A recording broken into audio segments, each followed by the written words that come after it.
Selamat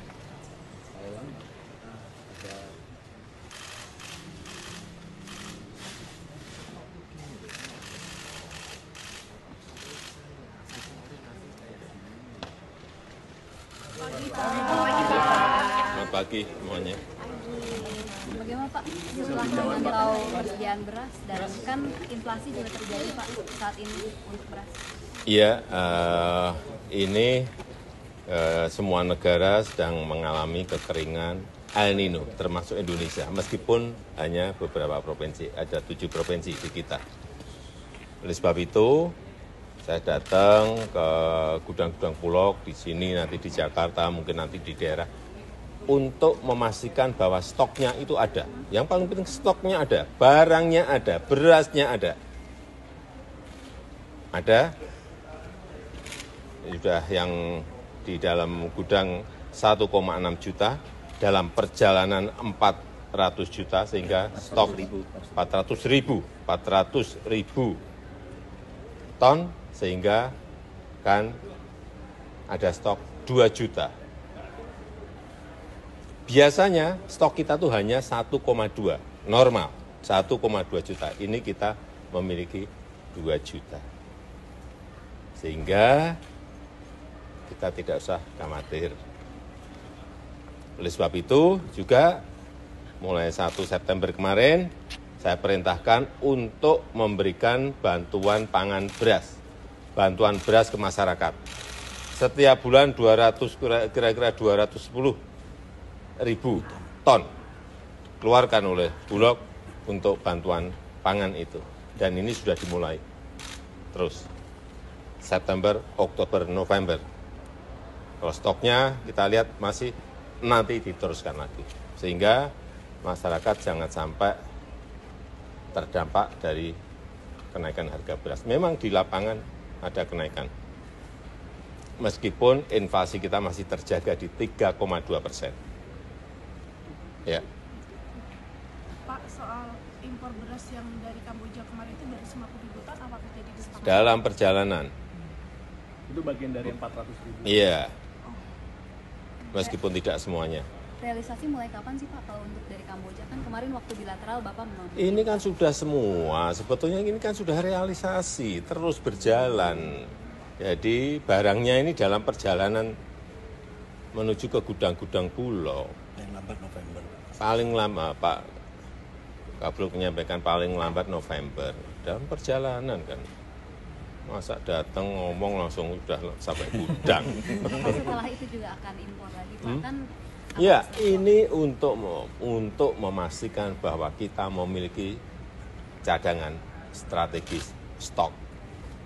Harus untuk menjaga agar tidak terjadi kenaikan. Karena memang produksi pasti turun karena El Nino. Meskipun juga saya lihat angkanya juga tidak banyak. Kalau melihat kenaikan di pasar seperti apa? Masih wajar atau? Ya, karena semua negara naik, kekeret ini sama seperti barang-barang yang lain. BBM juga gitu kan, kalau harga pasar dunia naik pasti dalam negeri kekeret. Ini harga pangan juga seperti itu. Apalagi beberapa negara menstop untuk tidak ekspor beras seperti India yang produksinya gede, ekspornya biasanya gede, stop. Sama dulu kayak wheat, gandum. Ukraina sama Rusia yang memiliki stok sampai 200 juta ton stok, sehingga harga goncang dan naik harga gandum. Ini wajar, tetapi yang paling penting manajemen tata kelola kita dalam menghadapi itu punya. Yang paling penting itu.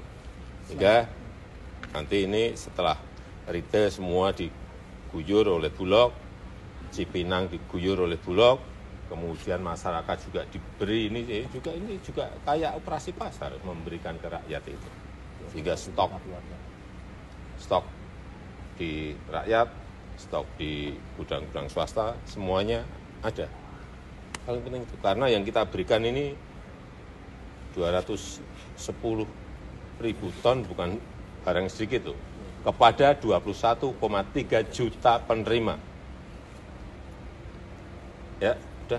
Pak, Jelas. Optimis nggak Pak bisa menurunkan inflasi, mengendalikan inflasi seperti Bapak bilang? Kalau di inflasi, saya kira masih akan terjaga di sekitar 3. Pak, selain Kamboja dari mana lagi Pak? Saya sudah berbicara dengan banyak, tapi kan belum putus. Sehingga saya ini berbicara dengan kepala negara, kepala pemerintahan, kemudian ditindaklanjuti negosiasinya oleh Bulog. Kalau barangnya ada, kita antar presiden dengan Perdana Menteri sudah oke, tapi harganya nggak sambung, ya kan nggak ketemu itu loh. Ini apapun tetap Bulog tuh masalah harga tetap menjadi salah satu dalam negosiasi transaksi itu jadi atau enggak jadi. Saya sudah bicara dengan Perdana Menteri Hun Manet, dengan Presiden Bangladesh yang punya stok, dengan Perdana Menteri Modi, dengan RRT juga, kemarin dengan Premier Lee. Masih kalau stok kita ini sudah banyak, tetapi kita tetap masih melihat di mana yang bisa kita beli untuk tidak sekarang, untuk plan tahun depan juga mengantisipasi. Pendaftaran capres-cawapres yang mau Tanyakan ke KPU. tidak perlu mengundurkan diri kalau misalnya Apanya? Aturannya seperti apa? Kalau aturannya tidak boleh, tidak usah mundur ya nggak apa-apa. Yang paling penting tidak menggunakan fasilitas negara. Yang kedua, kalau kampanye cuti, aturannya jelas. Aturannya harus cuti Pak. Kalau cuti, apakah nanti kementerian lembaga tetap akan berjalan? Lalu Bapak terganggu nggak Pak? Sistem birokrasi kita ini sudah mapan.